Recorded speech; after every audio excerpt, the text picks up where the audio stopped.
Dear Britain, remember Great Britain when it was once great, but now gone away. Gone far away into the silent land. When the continent cannot fet us by the hand, neither Britain half turned to go, nor turning to stay. Remember us of our own future that we have not planned. Only remember Britain, you understand. It will be late to counsel, then we'll pray.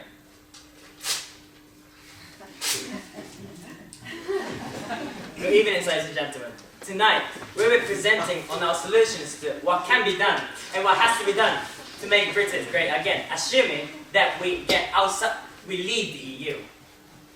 Now, due to time constraint, we will not be able to present our points in details. However, we have produced a handout for you, so please take a look where appropriate as the presentation progresses. So the contents of our presentation will be on the economics, and my colleagues Joseph Ang will be covering the judiciary and legislative, immigration, and education. So let's start on the economics. What we must realize is that we can use Brexit as an opportunity to embrace openness, to make Britain greater again. And there are certain things that allow us and make us realize as a result of Brexit. And Brexit allows Britain as a sovereign nation to have greater choice in how we want to engage with the other newly industrialized countries. And also Brexit allows us to be more economically independent and engage with continental Europe in equal terms. Also, Brexit allows Britain to have clear grasp in how to manage economic management rather than by those who use the qualified majority voting to force us to swallow a bitter pills. And above all, we should use Brexit as an opportunity to embrace openness. We can use Brexit will open British exports to the world's emerging market outside of the EU, benefiting the small medium enterprises. Whenever we talk about the EU and UK and Brexit, we have to decide upon, in the 2 years that is given by the Article 50 of the Lisbon Treaty, we have to decide on which trading position we must take. And we propose Britain will continue to trade with the EU, forming the free trade agreements. And even being outside of the EU, we could still avoid protectionism and achieve mutually beneficial trading terms, with difference being that our decisions are no longer made in the European Commission. We propose we join the European Free Trade Agreement, but not the European Economic Area. The reason behind the details are explained in the handout, so please take a look. So as a consequence, Britain will regain competence and greater flexibility in conducting its own affairs, whether it could be agriculturally or financially. This is just a graph that shows that how UK export will be with different agreements that we will make. And what I would like to draw your attention to is the fact that straight after leaving the EU, there will be some kind of economic uncertainty and stagnation. However, with the European Free Trade Agreement, we will be able to produce a better deals, a better economics and general growth. Now, how we can achieve this? A lot of Remain experts argue that the Brexit will result in economic uncertainty and recession because we will not be able to form a favorable trading agreement. However, I would say no to this, clearly. Because more than 68 million jobs are depending on the British exports in the EU, and they are the one who needs Britain, which also enjoys the service of the EU. And similarly, the British financial industry accounts for 35% of the EU's wholesale finance industry. We have a massive comparative advantage. And similarly, to bring in the political economist point of view, that in order that the UK's global ambitions become compatible with that of the EU, UK's hard power should be consolidated with further funding on areas such as the military, UN Security Council veto, and programs for foreign office civil servants, as in ameliorating their diplomatic know-how. So, to withdraw from the EU, the UK might be in a position of participating in setting the new rules and negotiating a position to operate outside it. This will give the UK different perspective from that of the Swiss, and given London's enormous financial market, possibly a greater degree of clout. So, the fact stands that the relative importance of the EU as a trading partner in comparison to the rest of the world has been declining every single year. I call that, are we being forced to tie ourselves to a sinking ship? Well, look at this.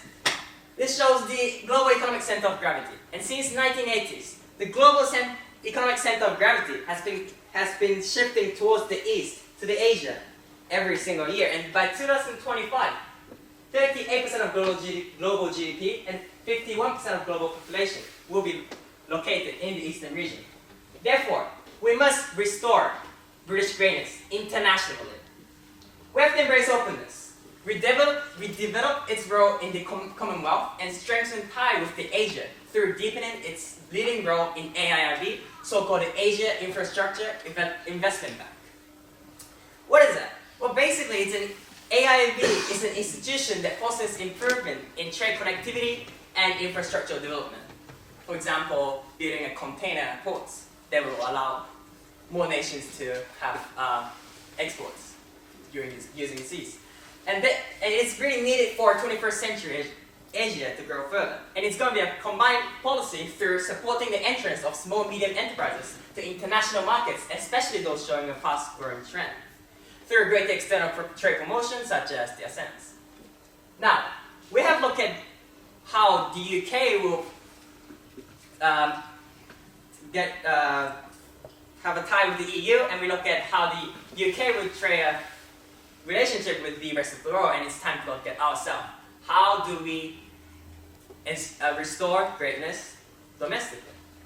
We have to reinforce the British financial sector, where British possesses comparative advantage by recognizing the external relationship with Berlin, Paris, and etc. Also to bolster external negotiating capacity that is not allowed if we stay inside the EU. We also have to address the well-being of the British agricultural sector through maintaining a certain degree of target subsidy in replacement of the cap. We also have to impose tariff at the rate that continental Europe imposes on us. And in the long term, we reduce subsidy gradually to enhance international competitiveness of the agricultural sector. Using the example of New Zealand, in 1984, the New Zealand government got rid of the agricultural subsidy to the minimum. And since then, it shows that the agricultural sector becomes much stronger. It's shown an example of Frontier, which is one of the biggest agricultural firm. So now, I would like to draw your attention to my colleague Joseph Ang, explaining the judiciary, and legislative, and so on. Yes, just to further elaborate on Cole's point on agriculture, we see that since the scale of farming in New Zealand is much larger than that of the UK, we do not see why it's not inviable in the long term to eliminate all subsidies to the agricultural sector in order that their competitiveness as well as their productivity increase. And now on to the point of judiciary and the legislature as in what they can do to make Britain great again. So think about it. What can the law do to make people feel about the EU? So basically, what I'm trying to say here is that the judiciary and the legislative could provide a regulatory environment under which businesses could be as minimally affected by negative impacts of British departure from the European Union. And now, I would like to first go on to the point of legislature as to what they can do to foster this certainty as well as stability so that businesses know what they should conform to.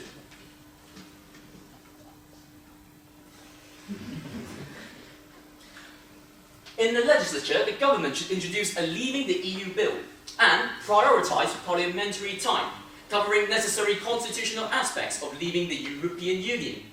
At the same time, utilising that 2-year window period, the government should review any acts of parliament or secondary legislation to ensure that they are in genuine conformity with the interests of the British public.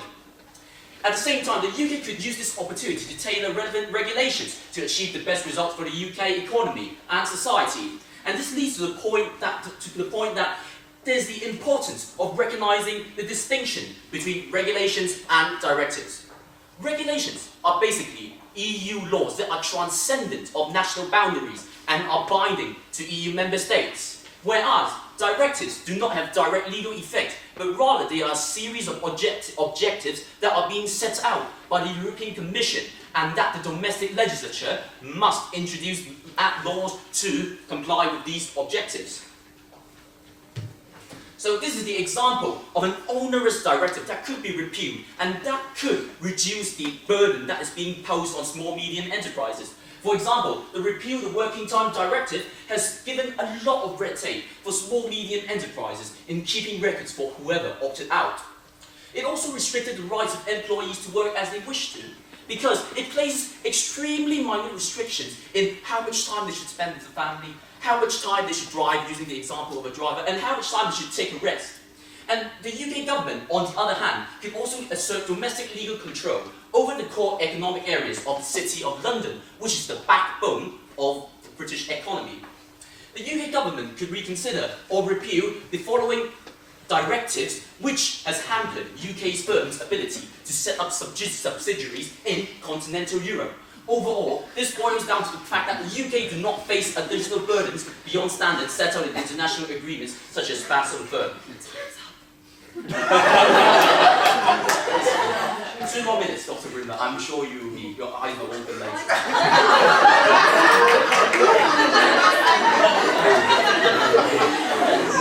So, as in the judiciary, there are important questions that must be answered. Whether the UK courts remain bound by precedent set by European Court of Justice prior to British exit. Whether UK judges should pay heed to future interpretations of EU judges when similar laws may remain in place in both jurisdictions, such as anti-monopoly or competition law. Apart from being headed by influential members who have relevant expertise in the area, the Commission should also sought to consider the matter of the European Court of Human Rights and the interaction of UK courts with this institution. This boils down to what I call a double-edged sword. Has it prevented us from deporting undesirable people, such as terrorists, criminals, which has already previously been labelled undesirable by the Home Office? Or can we simply replace the function of the protection of our human rights, of the European Convention on Human Rights, by a British Bill of Rights? Now, onto another very important area of EU controversy. So, as in immigration, we believe that short-term, visa-less access for EU citizens must be remained so as not to antagonise our European neighbours. Remember, we are not anti-Europe, but we are anti this bureaucratic organisation of the European Union, which has hampered UK's ability to sort out measures which could be genuinely in conformity with British people's interests. Now, EU citizens living in the UK could be granted the indefinite leave to remain, which is kind of like a right to residence.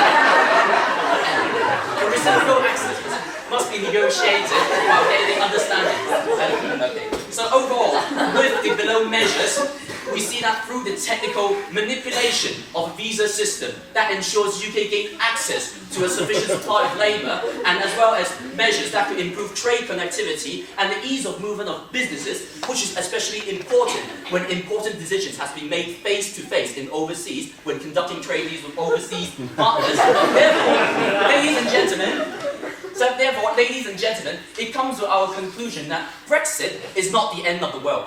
As the British Chamber of Commerce Chairman John Longworth once said, Britain could have a bright future outside the European Union. Therefore, ladies and gentlemen, Brexit is not the end of the world, and combined with the below slides that I haven't mentioned, ladies and gentlemen, we believe that Brexit is not the end of the world, but rather is a path to greatness, a gambit which the UK must soar outside the EU to restore its former glory. Thank you.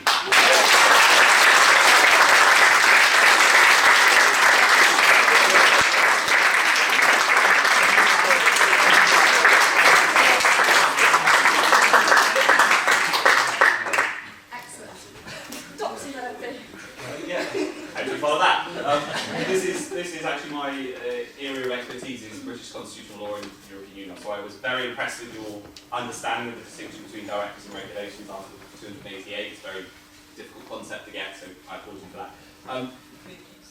You made a comment on your slides that we would review all of the primary and secondary legislation within 2 years. For example, there are 18,000 pieces of secondary legislation passed every year. 100 to 200 acts of Parliament. Do you think it's likely that we can do that? And two, what do you think the impact on individual rights will be. I was interested that you chose to say to repeal the working time regulation, working time directive. What do you think the impact on individual rights is likely to be if we try and do what you suggest within 2 years? So in response to your issue of whether it's viable for the UK to review all parliamentary legislation within 2 years, here I'm not talking about the viability itself, but we are stressing the need of the UK government to initiate this process of sorting out which laws are really of direct benefit to them and which laws are really not of benefit to them. As I've said just now, we assume that the United Kingdom is now out of the European Union, and therefore the United Kingdom must definitely capitalise this opportunity to tailor relevant legislations that is really in conformity with the interests of the British people, rather than still conforming to laws which are made in the European Commission by the ministers who are unaccountable, unelected, and who know nothing about the interests of the British people. And in response, in response to the issue raised, that what would be the implications for the protection of rights if we replace it with the British Bill of Rights, isn't it? And in response to your issue that you raised just now, we believe that rights itself is relative. Sometimes rights itself must be set aside for the greater good of the society. If we have terrorists who fundamentally threaten the society's right to life and the right to safety, then in no reason we see why these people should be deprived of their right. Because rights itself, we believe, is a relative establishment. It's not something that's an absolute entitlement. When we see these situations, people already themselves are not caring the welfare and not fulfilling the responsibility of respecting others' rights as well. Thank you. Okay, well.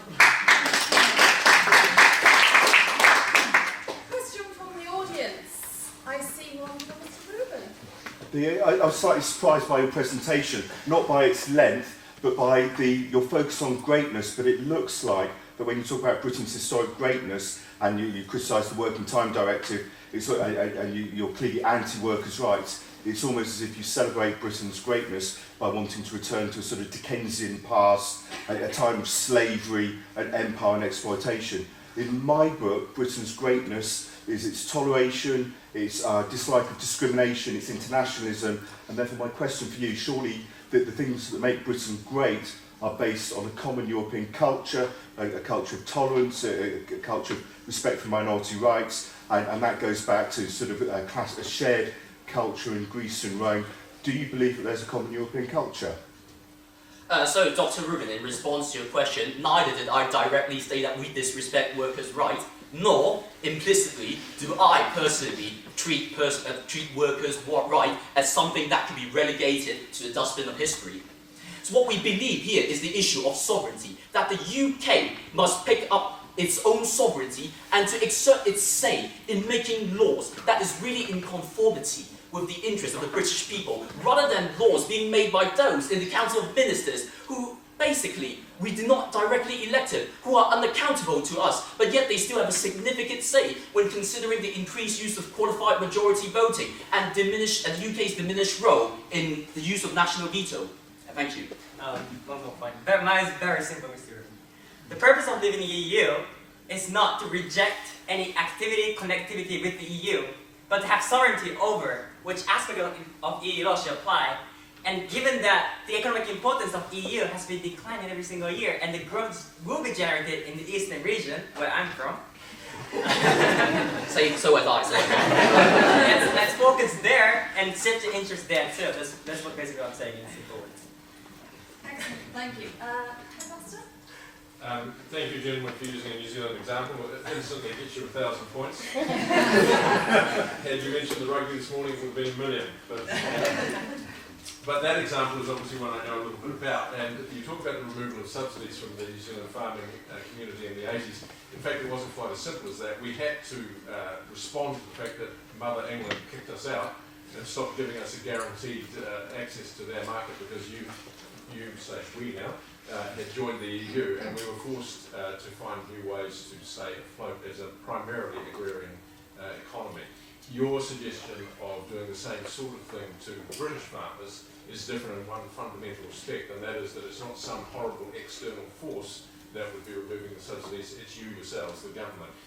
with regard to your impassioned promotion of an elected British government being responsible, what do you think the response will be if you, the British government, start to remove subsidies from farmers and anybody else for that matter? The point is, it's about earning inequality, the income equality. Well, yes, agriculture is important. Yes, it's very important to the economy. However, if you look at the other sector, well, yes, we're good in financing, we're good at manufacturing too. And you're saying that, well, we have been giving subsidy to agriculture, and we leave Brexit, and we leave the EU, and I say, I'll be giving you less subsidies. And now you're saying that, well, why did you stop giving me subsidy? Because that's really harmful to us. And that is wrong, that's not equal. And I've had quite extensive research on this topic because I wasn't quite sure, and I have friends from New Zealand, and yeah, I would talk about it. And it seems to me that the removal of this New Zealand, the subsidy in New Zealand, is a birth of like a vibrant, diversified, and sustainable rural economy farmers in New Zealand, and proud of their independence, their independence of producing their own products by ourselves. Because in the past, I'm sure that around 40% of agricultural families, their income has been brought from the subsidy, not earned by them. And eventually, we will, in the long term, yes, there may be some kind of like fights and like uncertainty, but then in the long term, it will make them stronger, and consequently, it will be a greater benefit for the UK agriculture. Did that answer the question? Shall we take one from the screen? Shall I choose? I won't choose the blue one on the right hand side, because I can't see this says, have you considered a career in politics? Yes. The red one, do you believe that Britain will be more competitive and productive outside of the EU? If so, why? Well, to be honest with you, there has been a lot of information and data and facts and everything on the internet by the media, and we're pretty much loaded. And the sure thing is that there is no direct correlation between economic growth and staying in the European Union. What there is that what Joseph explored extensively and thoroughly, the legislation that is sort of dragging us back to, for example, trying to form a trade agreement with Singapore and etc. So I don't believe that Britain will be more. I don't believe that Britain will be less competitive and productive outside of the EU, but rather get that sense of emergency. Oh, go! We have to be good, and that will eventually boost the British economy and make Britain great again. Yes, just to extend on Cole's point, what we believe is that a streamlined negotiation process, as well as being unfettered by the protectionist concerns of other European member states, we believe these long-term advantages could definitely outweigh that of the short-term upheavals. Not to mention that these short-term upheavals could be addressed by wise policies that are based on pragmatism as well as based on consensus. And I believe that under the wise leadership of our the Prime Minister, which is being described by Mr. Dennis Skinner with a word starting with D and an end with Y, we believe that UK could indeed be competitive and more productive outside of the EU if these relevant policies are adopted. At the right time, at the right time. It's my opinion that there are advantages to the Working Time Directive. For example, I wouldn't want people to be driving for so long that they fall asleep at the wheel. I wouldn't particularly want to be treated by a doctor in A&E who's been working non-stop for over 24 hours. If you got rid of the Working Time Directive, what would you put in its place? Well, basically what we will put in place is kind of like a legislation which will continually protect the welfare of workers, but with less restrictions placed on small, medium enterprise owners, such as that relating to the red tape of keeping records of all who has opted out. So that is my simple response to your question. Okay, one more from the audience. what's in it for China and the Far East? Why should they do a favourable trade deal with Britain outside the EU? A trade deal that's more favourable than a trade deal with Britain in the EU?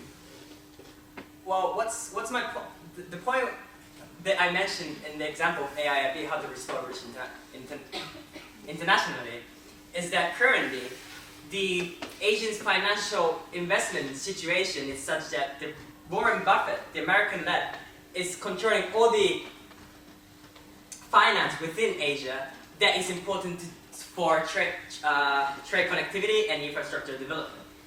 And what China and a couple of other countries, as well as the UK, come up with is that no, that is restraining Asia to go further because of their bureaucratic and the American bias and preference. So AIIB bringing together, having UK participating in that, we believe that, firstly, UK as a strong economy, it will be beneficial for them from their perspective, and secondly, they will eventually have a greater bilateral relationship, or you could call it just Asia and the UK, and be a gateway eventually, in fact UK and then to Asia.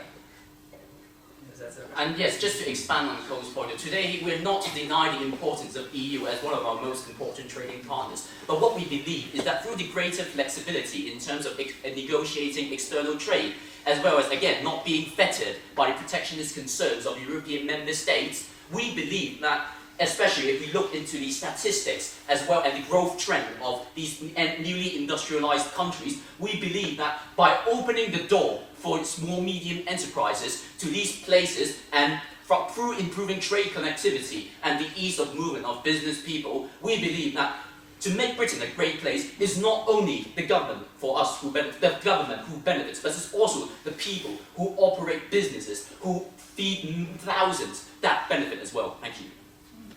Okay, thank